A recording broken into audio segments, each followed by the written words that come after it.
So this trial that that Stanford and yourself are looking to put in place, when do you think that might be authorized, and how long might it run, and how big might it be? Well, there are a couple. Those are some great questions. We are sort of projecting a horizon. We'd like to see if we could start. If there are a number of issues. Number one is regulatory. We're engaging that and having a dialogue with the regulatory bodies. This will be a PTA trial, angioplasty trial, and we are the exact trial design. We have fairly set or frozen in our minds, but obviously regulatory agencies may ask for revisions on that. That's one aspect. The other aspect is funding, which is very important, because we really don't want patients to be out of pocket for anything that isn't usual or customary. And in this trial, there's some evaluations, some metrics that we want to look at in terms of heat tolerance or intolerance, other things, testing that obviously is not going to be reimbursed by insurance. So we are actively trying to engage various agencies for funding, various high net worth individuals who would have an interest in such a trial, etc. So it's a hand in glove. The funding and the regulatory both have to come together for us to be successful in embarking on this. Having said that, we're sort of looking at maybe a 3-month horizon from now to enroll our first patient. Interesting. And this is all going to be done angioplasty?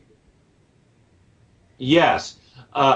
We think that is the way to go initially. We obviously know that from Dr. Zamboni's work and others that there will be patients that will re-narrow, especially in the jugulars after angioplasty. But this will help us get a very, I think, objective and add to that body of experience that we really can understand and identify what that frequency of re-narrowing is. And that would lead potentially to a trial that might include stents or some other way to address the re-narrowing that we do see with angioplasty. And what do you see the broader medical community, how do you see them progressing in the study of this whole CCSVI type of diagnosis? Are they going to be doing the same kinds of trials that you might be trying to do? Are they ahead of you, behind you? Is it going to be a major new avenue of research for MS? Well, I think it's going to be a very iterative process, step by step.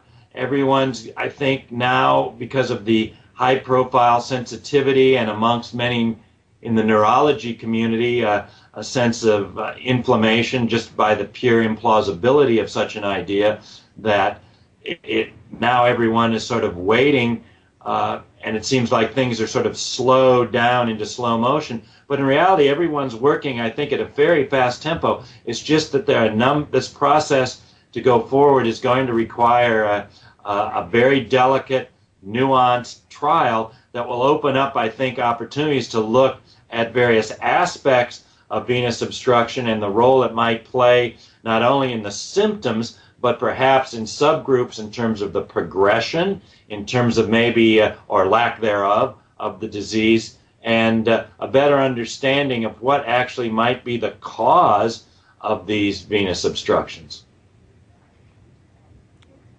Okay.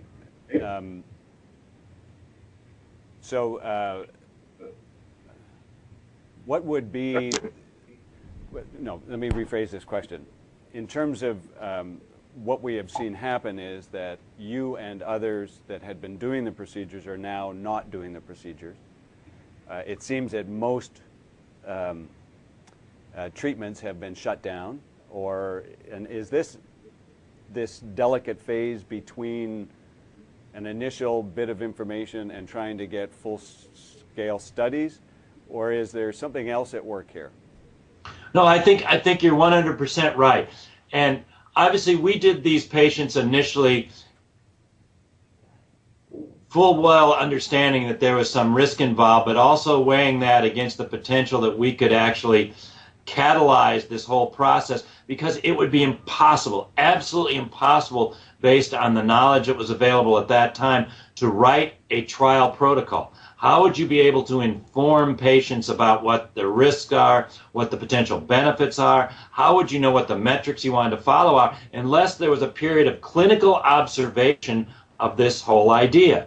So that's what the initial group was. After we felt that we had fully learned, and we were still actually learning, we learn with each patient something new, but as we got to that period around 30 or 40 patients, we sort of thought that we had a grasp of what a trial could look like, what it might require for us to really be able to convince people down the line. And that's what this gap is right now. That's sort of passing the baton from the initial work of Zamboni and some others to clinically observing what indeed therapies might be required, what the response to those therapies might be, what the risk of those therapies might be, etc., to then be able to craft, to actually get a narrative on paper in terms of a trial.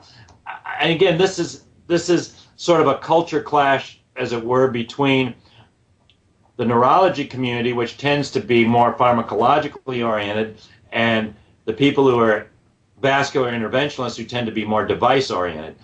In the pharmacologic world, this type of opportunity just doesn't exist. The trial starts, and these are the risks we've established, etc. In the device community, that can't happen because no one really understands enough to actually start a trial. You'd be sort of proceeding with fits and stops without any real direction until a body of knowledge was obtained that would say, okay, aha, this is what has to happen. This is how this trial could make sense and justify the expense that would go into making this a reality.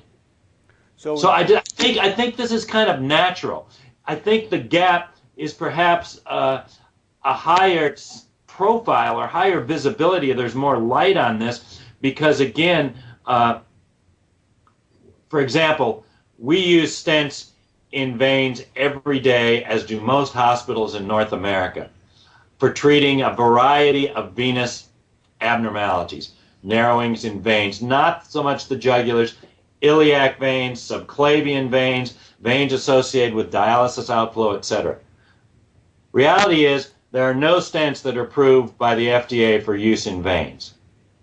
If there are no stents approved, we really can't have a trial that uses an unapproved device. Yet, every day in every hospital in North America, these devices go in as approved devices, but off-label or unapproved indications.